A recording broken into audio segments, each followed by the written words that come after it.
दोस्तों नमस्कार।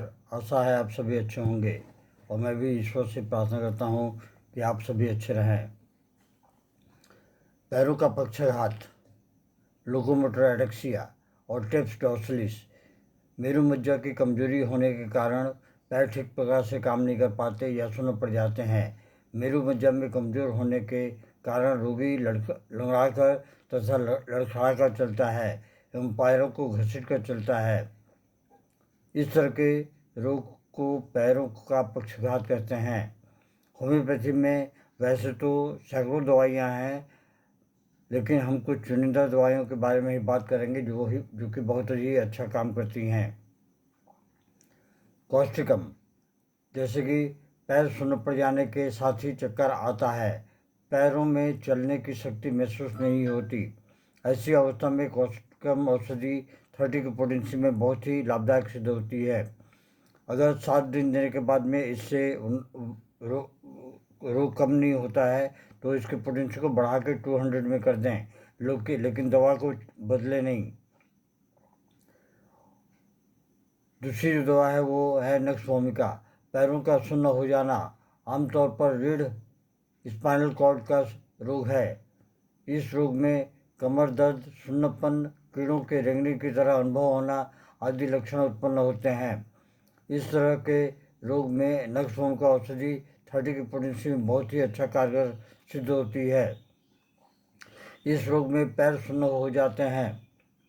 रोगी को सुबह में चलने फिरने में कठिनाई महसूस होती है।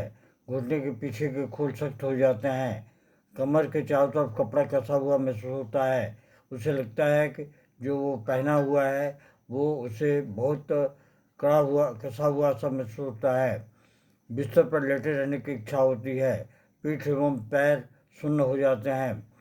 त्वचा पर कीड़े रेंगने जैसा महसूस होता है। अगर इस तरह के लक्षण पैदा होते हैं तो आप रोगी को 30 की पोटेंसी में या 12 की पोटेंसी में 2 बूंद आधे कप पानी में डाल के उसे 4 से 5 बार दें। अगली जो दवा है वो है हमारी कैलिब्रोम।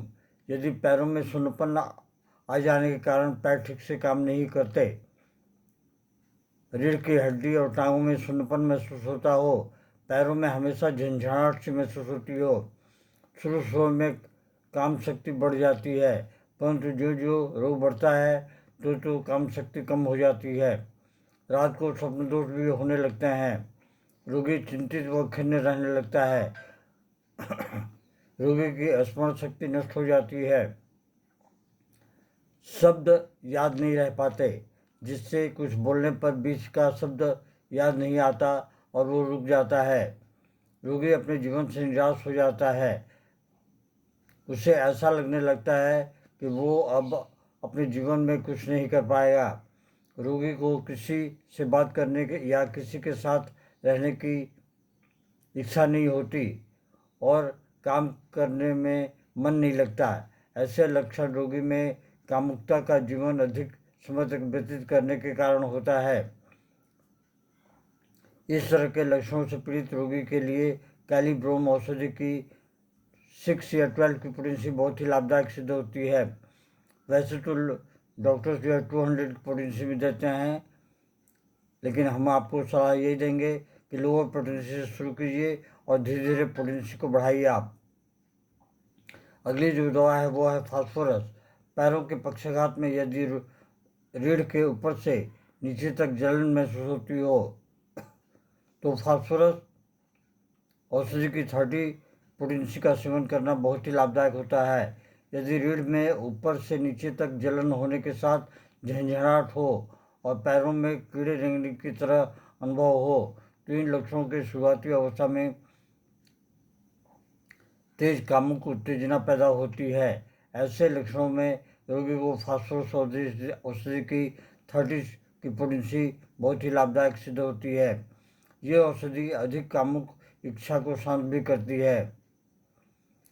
इसके आगे की दवा जो है वो है हमारी साइलिसिया।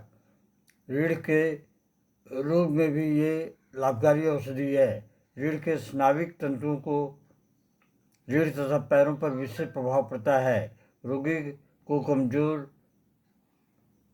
कमर में ऐसा दर्द होता है जैसे किसी ने कमर पर बहुत पीटा हो।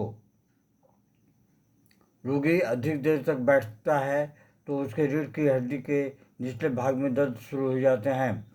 टांगें कांपने लगती हैं। सुबह के समय पैरों में अधिक थकावट रहती है जिससे रोगी को चलने फिरने में कठिनाई होती है। वीर्यपथ से रोग बढ़ जाता है। अंगुलियां कड़ी हो जाती हैं, उनमें ताकत नहीं रहती। रोगी जिस करवट लेटता है वो अंग सुन्न पड़ जाते हैं। इस तरह पैरों के पक्षाघात के रोग से पीड़ित रोगी को साइलेशिया की 200 की पोटेंसी दिन में 2 बार दें। आधे कप पानी में 2 बूंद डाल के सुबह और शाम को दें। आशा है ये छोटा सा वीडियो आपको पसंद आएगा। और अभी हम नर्वस सिस्टम के रोगों के बारे में ही जिक्र करेंगे। अगले वीडियो के लिए इंतज़ार करें। अगर अच्छा लगा हो तो इसे लाइक शेयर और सब्सक्राइब अवश्य करें। जय हिंद, नमस्कार। Long live homeopathy, long live Hahnemann.